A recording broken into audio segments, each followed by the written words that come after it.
नमस्कार दोस्तों, क्या पाकिस्तान आधी रात के घने अंधकार में भारत की राजधानी को दहलाने की योजना बनाने वाले सीमा पार के आतंकी संगठन यह सोच रहे थे कि वह हमेशा की तरह इस बार भी बचकर भाग निकलने में कामयाब हो जाएंगे?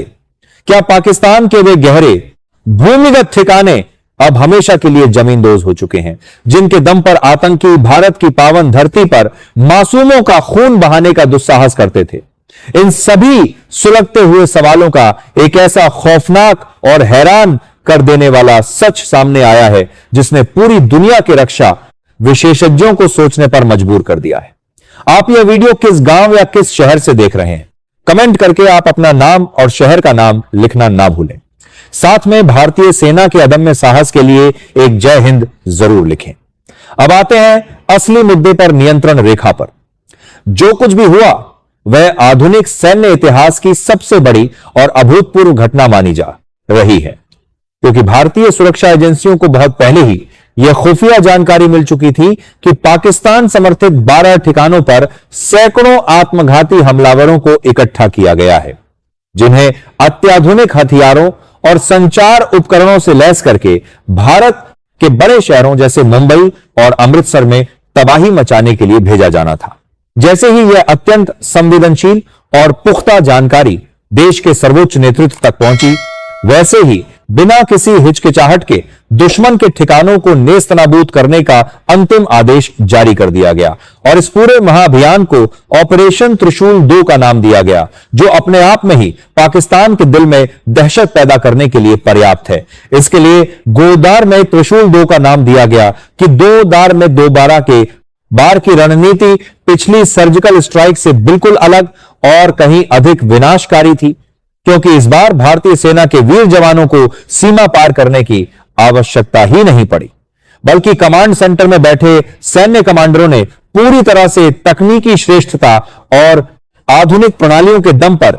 खेल का पासा ही पलट दिया। रात के लगभग 2:30 बज रहे थे और पूरी दुनिया गहरी नींद में सोई हुई थी। तब अचानक आसमान में बिना आवाज के उड़ने वाले घातक चालक रहित विमानों ने उड़ान भरी, जो पाकिस्तान की संकेत प्रणालियों को पूरी तरह से चकमा देने में सक्षम थे। इन स्वदेशी चालक रहित 2 ही विमानों ने सबसे पहले उन 12 ठिकानों की बिजली और संचार व्यवस्था को पूरी तरह से ठप कर दिया, जिससे पाकिस्तान के बंकरों में पूर्ण अंधकार छा गया और उन्हें संभलने का 1 सेकंड का मौका भी नहीं मिला। इसके तुरंत बाद भारतीय तोपखाने के बहु बैरल रॉकेट लॉन्चरों ने सीमा पार से ऐसी भीषण आग उगलनी शुरू की कि पूरी धरती धमाकों की गड़गड़ाहट से कांप उठी। कुछ ही पलों के भीतर हजारों टन विस्फोटक उन बंकरों पर बरसने लगे, जहां आतंकी और उनके आका पाकिस्तानी सेना के अधिकारी बैठकर अगली सुबह की तबाही की रूपरेखा तैयार कर रहे थे। असली प्रहार तो तब हुआ जब भारत के शक्तिशाली और तीव्र गति वाले अचूक प्रक्षेपास्त्रों ने अपनी भीषण गर्जना के साथ पाकिस्तान के मुख्य नियंत्रण कक्षों को निशाना बनाया, जिनकी गति इतनी तेज थी कि दुनिया की कोई भी वायु रक्षा प्रणाली उन्हें रोकने में सक्षम नहीं थी। और देखते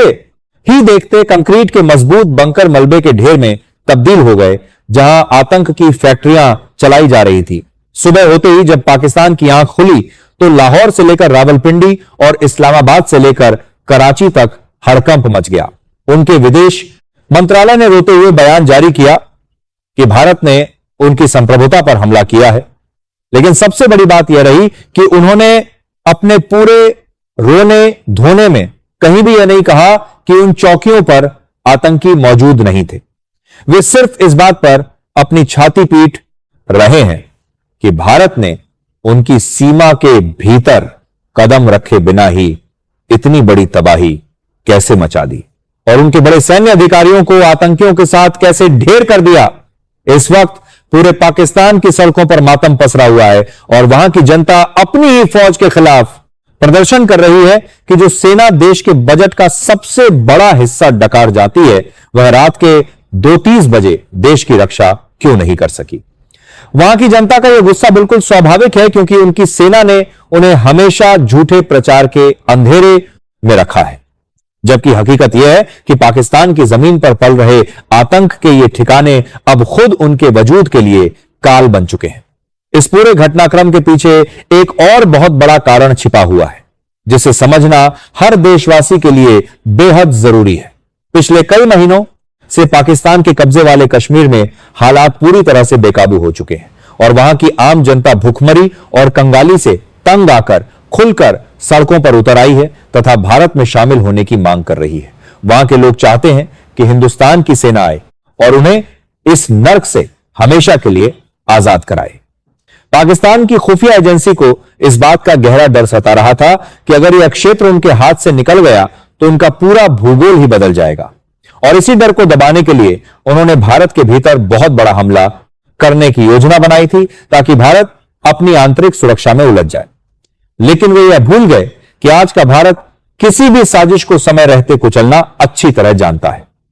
इस महाअभियान को अंजाम देने से पहले भारत ने वैश्विक स्तर पर भी अपनी कूटनीतिक बिसात इतनी मजबूती से बिछाई थी कि दुनिया की बड़ी महाशक्तियां भी भारत के इस कदम के सामने पूरी तरह से सहमत नजर आ रही हैं। पिछले कुछ दिनों के भीतर अमेरिका और रूस जैसे शक्तिशाली देशों को भारत ने स्पष्ट शब्दों में समझा दिया था कि अब बैंडविड्थ बर्दाश्त करने की सीमा समाप्त हो चुकी है, और विदेशी खुफिया उपग्रहों ने भी अपनी तस्वीरों में देख लिया था कि भारतीय सेना लगातार अपनी मारक क्षमता को बढ़ा रही है। लेकिन भारत की युद्ध नीति इतनी गोपनीय थी कि पाकिस्तान के जनरल आखिरी पल तक इसी मुगालते में बैठे रहे कि भारत सिर्फ बातचीत का रास्ता अपनाएगा, और इसी लापरवाही का फायदा उठाकर हमारी सेना ने ऐसा चक्रव्यूह रचा जिसने पूरे पाकिस्तान को हिलाकर रख दिया।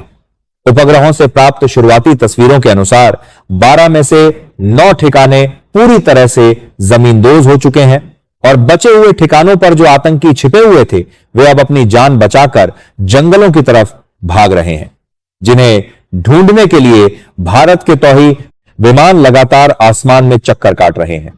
इस पूरे घटनाक्रम में चीन और तुर्की जैसे देशों का रुख देखना भी बेहद दिलचस्प है।